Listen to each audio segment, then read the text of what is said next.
Hello everyone and welcome back to Burst Talk. Today I'm going to talk about James Gunn's DCU. Now, James Gunn has announced his 10-year plan that will interconnect across film, television, gaming, and animation. Despite Ezra Miller's legal troubles, the Flash movie is still slated to come out this year, and this will reboot into James Gunn's DCU. So that will officially end the Snyderverse. Now, it's up in the air that Ezra Miller will return as the Flash in future films, but I've read that they're open to have him back to be the Flash for the next 10 years. Now, James Gunn announced that anything outside of his 10-year plan of his movies, TV shows, animation, and gaming and whatnot is considered DC's Elseworlds. So we will still be getting the Tomorrowverse animated movies, the Batman Part 2, which is slated to be released on October 3rd of 2025.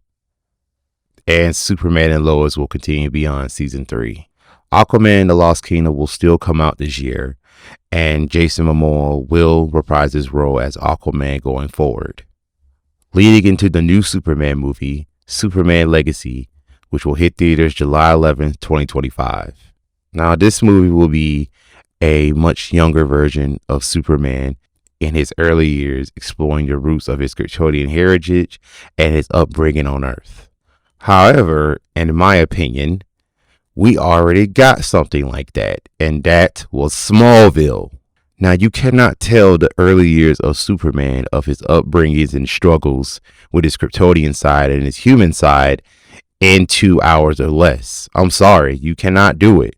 We've all seen over the years that Superman works best on television. I'm sorry to say, that's true. So, what comic book story will Superman Legacy be loosely based on? Because upon my research in the photo that was released, I thought it was part of a comic book story, but this is actually what Superman will look like in Superman Legacy. This is actually a new artwork from DC Studios. For me, I really don't want another Superman story due to the fact that I enjoyed hearing Cavill's Superman. I felt that Warner Brothers literally disrespected him due to the fact that they brought him back for the post-credit scene for Black Adam and then go around and fire him yet again. But James Gunn, as trying to be goddamn funny, and said, "Oh, Henry Cavill wasn't fired. He just was never hired." If I would have saw that, I would have doggone went to his goddamn house and whooped his ass my goddamn self, because you got the balls to say that about me on the goddamn television or Twitter or whatever. Okay, meet me outside. But, I really feel bad for Henry Cavill for being disrespected, because I did enjoy him being Superman these past 10 years and whatnot. But, I guess Henry Cavill doesn't fit the direction that the DCU is going. Maybe they're going to go with a much younger actor to play the Superman and whatnot.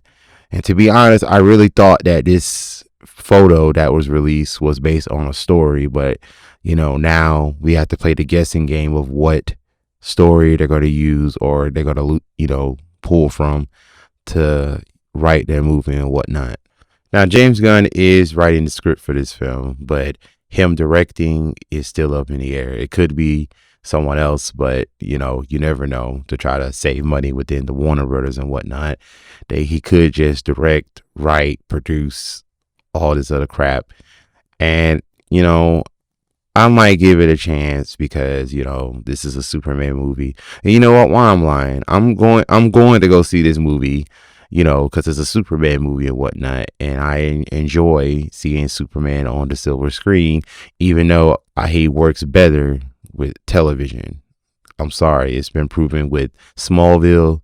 It's been proven with the New Adventures of Lois and Clark. I'm sorry if I butchered the name. I'd rarely seen the show. And Superman and Lois currently. So we will have to wait and see of how this interpretation of Superman will play out in the DCU going forward. Now, moving on, we have the long-awaited Green Lantern HBO Max live action series titled Lantern, and it follows Jon Stewart and Hal Jordan, with a little bit more Lantern sprinkled in between, but Jon Stewart and Hal Jordan will be the main focus.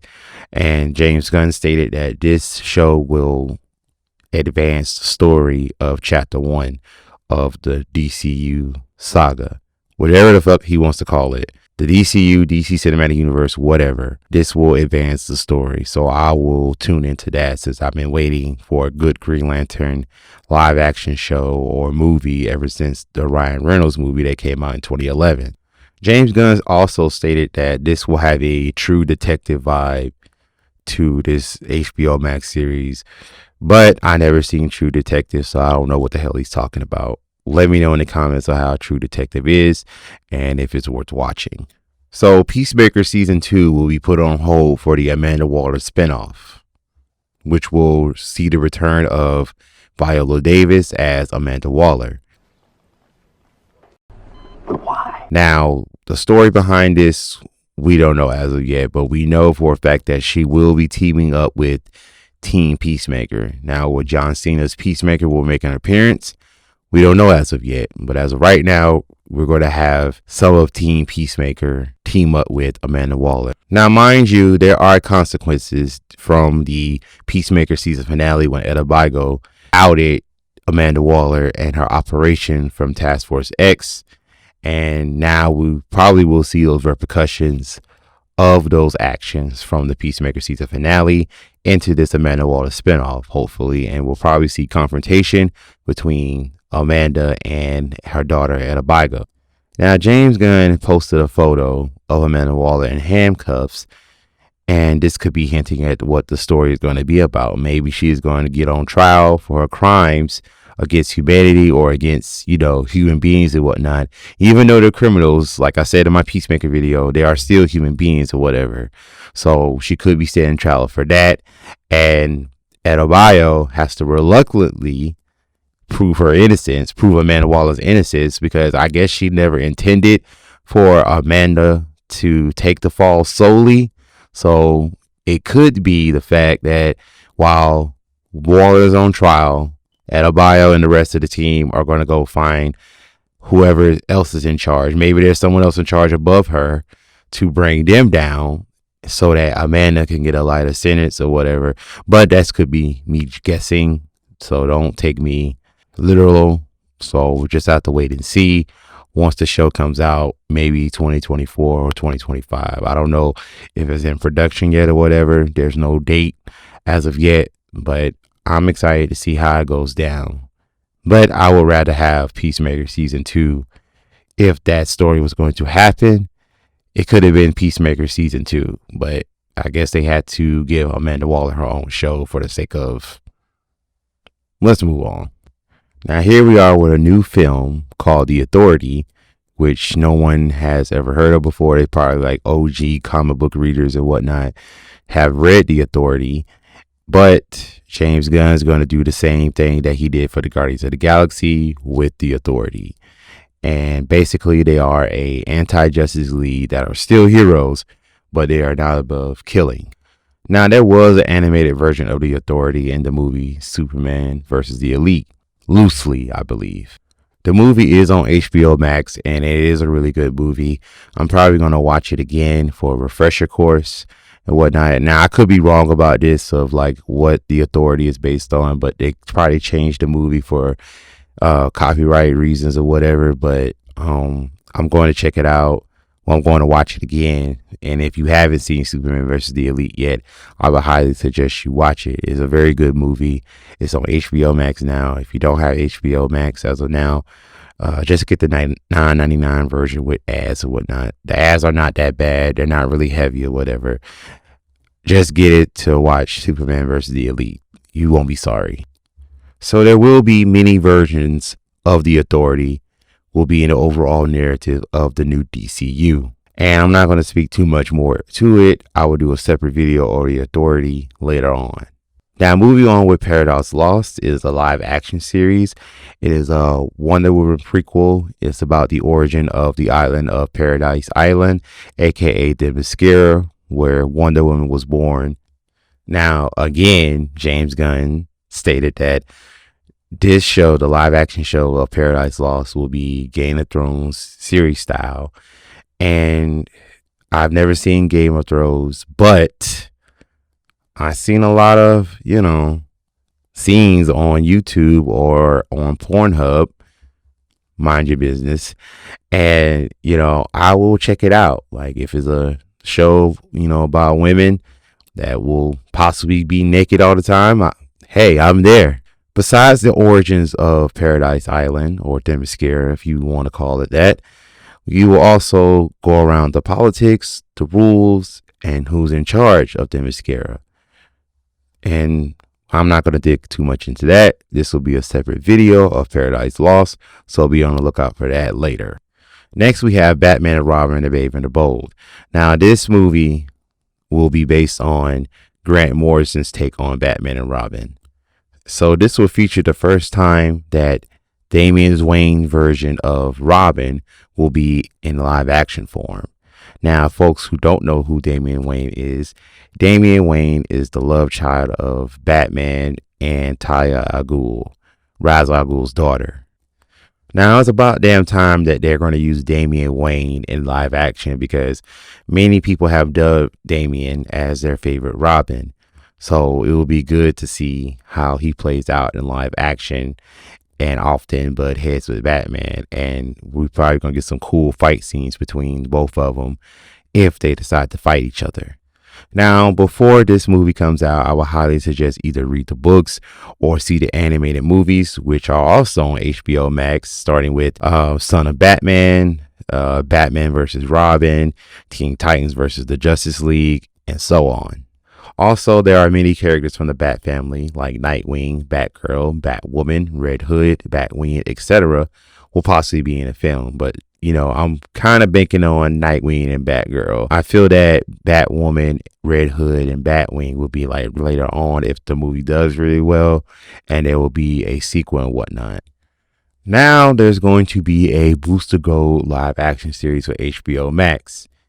He is a hero from the 31st century, and he's come back to the 21st century to make himself a big time hero, because I don't want to get too much of his origin, but he is from the 31st century as a loser. So he figured that he wants to come back to the 21st century and make a name for himself.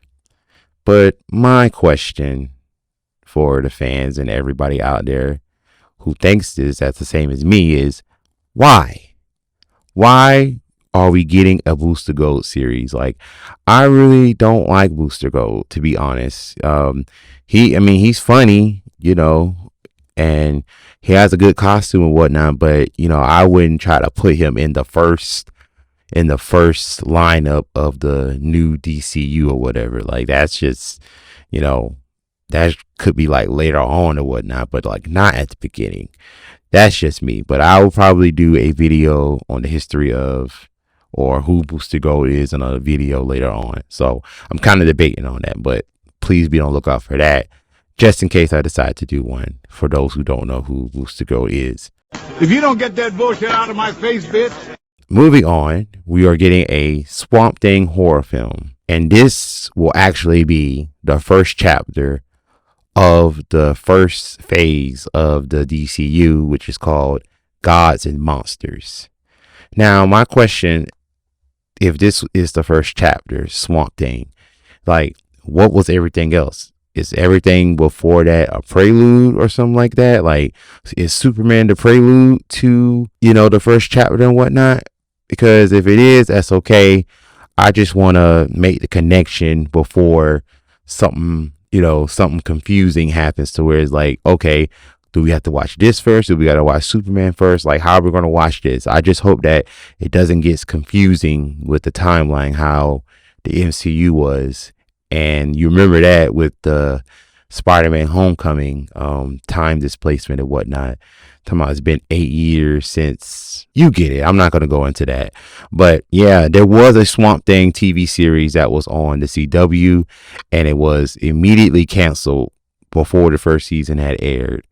So, but I never seen the show. I'm going to try to watch it, when I'm bored or whatnot, and see why it was canceled. But I've heard that it was due to budgeting reasons, and that's a good thing. As long as the show wasn't bad, I would like give this horror film a chance. But I will do a video on Swamp Thing later to give his background and history of who he is, just in case people who don't know. Moving on, we are getting Creature Commandos. It's an animated series that will be on HBO Max, and it will consist of 7 episodes, and it will come out mid-2025. Now, they haven't had voice actors to portray these characters yet, because James Gunn wants both of these characters, whoever's going to portray these characters, they are going to be both animated and live action. So I guess his plan of interconnecting is really serious, because you don't want someone else voicing this character and then have someone else be live action, because you'll be paying 2 separate actors, and I guess it's to save money by having them do both. And that really happens to get an actor to play a character in live action and then go play a character in animated version also. It's hard. It's hard without, having to pay them more and whatnot, because look at the Avengers game and Spider-Man. Like Spider-Man, they could have easily got Tom Holland or anybody to play Spider-Man's voice in Spider-Man PS5 and got the Avengers to play their characters in the Avengers game, but I guess they will have to pay more money and whatnot. So I guess they're gonna play it safe for now and get like B-list actors or whatever, actors we probably ain't seen in a long time to play these characters. But I will do a Creature Commando video explaining their history later on, so be on the lookout for that. And now we're at the last portion of the video, and that is the Supergirl film, Woman of Tomorrow. Now, this movie will be based on Charles Porter's classic Western novel, True Grit, into a high fantasy space adventure. As a reluctant Supergirl teams up with a young woman who wants revenge for the brutal and pointless mother of her father at the hands of a stranger. I haven't read the story of Woman of Tomorrow yet, and I plan on reading it. Hopefully, once I see the movie, I can catch some references and whatnot. But I hope that it's not adapted word for word, bar for bar, because sometimes you got to take certain liberties in your movies if you want it to be good. Like if they already know what's going to happen and you're seeing everything word for word, bar for bar, there's no point of seeing the movie. But if it's just like taking the name and it be its own complete original story, that's fine. But as far as using the whole book, I wouldn't recommend it. But this will be a sci-fi Western kind of thing, so hopefully we get to see a different side of Supergirl from the one that we've seen on the CW for the past 6 years or whatever. But I'm excited to see Supergirl once again. Like, I hope it works out, because the last movie from the 1980s had failed, and we had got a decent Supergirl in Smallville, and we got a decent, I would say like it will be one league below the Supergirl's version of Smallville on the CW. And the actress that's going to play her, I hope that she takes, pointers from Lara Voudouart, I can't pronounce her name, and Melissa Benoist. I hope she takes pointers from them and give, her own performance in there also. But I think that, this version of Supergirl will probably be bitter and battle hardened from her cousin Kal-El or Clark Kent or whatever. But, I hope it comes out, way, way down the line to give time to polish the movie or whatever. But I'm not going to make a Supergirl version of, her backstory and whatnot, because everybody knows Supergirl by now, because there's been TV shows, movies. She was in an animated series or whatever. I'm sorry, it's late. But apparently, people are distrusting of it, and they don't want a Supergirl movie. They really want the Justice League done right and whatnot. But I would hope that James Gunn knows he's doing once these projects start to come out. And he also stated that he only revealed like a piece of the 10-year plan. So we could be getting more stuff later on this year or whatnot, because it hasn't even started yet and everybody's like shitting on it already. And I have my complaints too, especially about Booster Gold. We should not be getting a Booster Gold TV show. Like, there's no point. I don't want no Booster Gold. I really don't. And also I really don't want Superman's origin to be rushed into 2 hours again, because Smallville had 10 years to do that, and it took its time. And and Smallville fans out there, Clark didn't actually take in as a hero until like season 8. All he was worried about was from season 1 through 6 was hiding his identity and trying to be with Lana and whatever. But if you want to watch those videos about the first season of Smallville, the first and second seasons are up with my show First Limit Retrospect. So I will put those links to those videos in the description below, and I will put also the links in this video, like as it's playing. But I digress. In conclusion, I feel that I would give James Gunn a chance, but I'm kind of skeptical myself about this lineup, because I don't know, it's kind of confusing to me. Like, most of this stuff should start with like Superman, Batman, and Wonder Woman, not like, these unknowns like the Authority and the Creature Commandos should be later on down the line, and you can't do a big story arc like Gods and Monsters to be your first chapter. Gods and Monsters should be like the second or third chapter or whatever. I would call the first chapter, the Silver Age or the Golden Age or the Man of Tomorrow. The Man of Tomorrow. It could be that, or it could be Hall of Justice, whatever. But it shouldn't have been Gods and Monsters or whatever. You know what? I really hope that he's not, trying to, have Gods and Monsters over here, and then they go do another origin. They'll do everybody else's origin in the second chapter, and then we'll go back to the past in the third chapter. Then the fourth chapter will be in the present or whatever. I hope it don't be damn confusing like that, because ain't nobody got time to try to put pieces together of puzzles from various films, TV shows, and games that we're going to get for the next couple of years. But maybe I'm just rambling. It's almost 5 o'clock in the morning, and I had to hurry up and get on this before it's too late. Like I said, what do you guys think? Is this DC plan a good idea, a bad idea, somewhere in the middle, or you just don't care about it at all? You just gave up on DC altogether? Let me know in the comments. That's all for today. Thank you guys for watching. Don't forget to like, subscribe, and share. And I will see you all next time.